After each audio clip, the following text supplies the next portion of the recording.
अस्सलामुअलैकुम। एजुकेटर्स की जॉब्स के सिलसिले में बात करेंगे।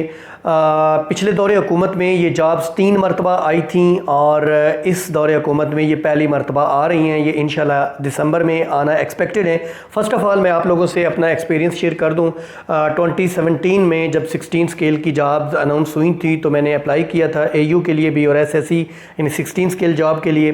15 या 14 के लिए तो मैंने अप्लाई नहीं किया था, तो एयू का मैं टेस्ट नहीं दे सका था क्योंकि मैं उस दिन वो एनआईसी नहीं लेके गया था, तो उन्होंने मुझे बैठने ही नहीं दिया।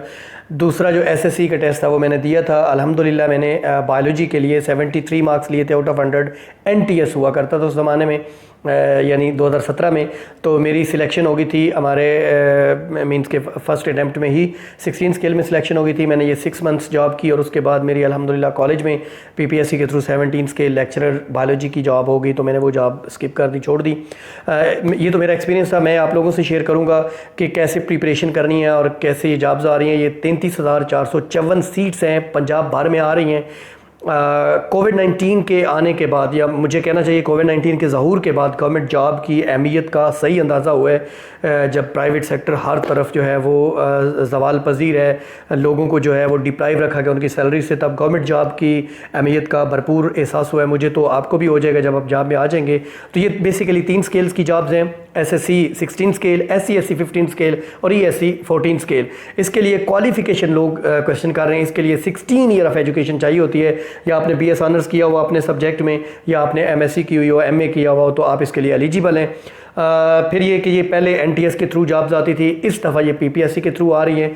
कि ये जो लास्ट जॉब्स हुई थी, जो मेरा बैच था, उसमें भी जो एओज़ और एसएससी यानी 16 स्केल के टीचर थे, उन्होंने भरपूर एहतजाज किया था पंजाब असम्बली के सामने, तब उन्हें रेगुलर किया गया।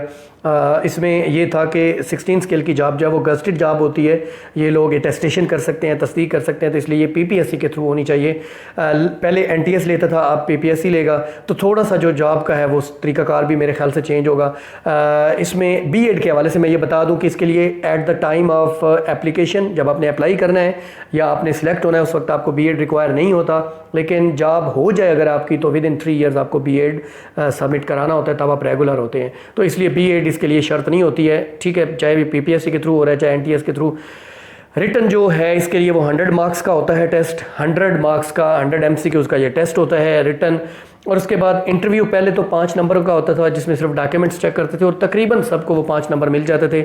अब चूँकि पीपीएससी के थ्रू हो रहा है, मेन चीज़ ये थी कि पीपीएससी के थ्रू लेने की, अब इसका भरपूर इंटरव्यू होगा और 100 मार्क्स का इंटरव्यू जो है वो एक्सपेक्टेड है। जैसे लेक्चरशिप के लिए होता है, ऐसे इसका भी एक भरपूर इंटरव्यू होगा। तो आपको रिटन टेस्ट के साथ साथ इंटरव्यू की भी प्रिपरेशन करनी होगी। प्रिपरेशन के लिए जो है वो मैं एक अलग वीडियो लेके आऊँगा, मैं इन डिटेल बताऊँगा अपना एक्सपीरियंस भी और कैसे आपने प्रिपरेशन करनी है। अभी से आपको प्रिपरेशन शुरू करनी होगी, क्योंकि अब गवर्नमेंट के लास्ट 2 ईयर्स शुरू हो चुके हैं। अब इन्होंने सारी जॉब्स देनी है, स्कूल्स में, कॉलेजेस में इन्होंने 2-3 मरतबा ये पोस्टिंग्स करनी है। आप अगर फ्रेश ग्रेजुएट हैं और जॉब सीकर हैं और प्राइवेट सेक्टर में आप जॉब कर रहे हैं, तो आपको ये जॉब हासिल करनी चाहिए, हर हाल में हासिल करनी चाहिए। मिलते हैं नेक्स्ट वीडियो में। अल्लाह हाफिज़।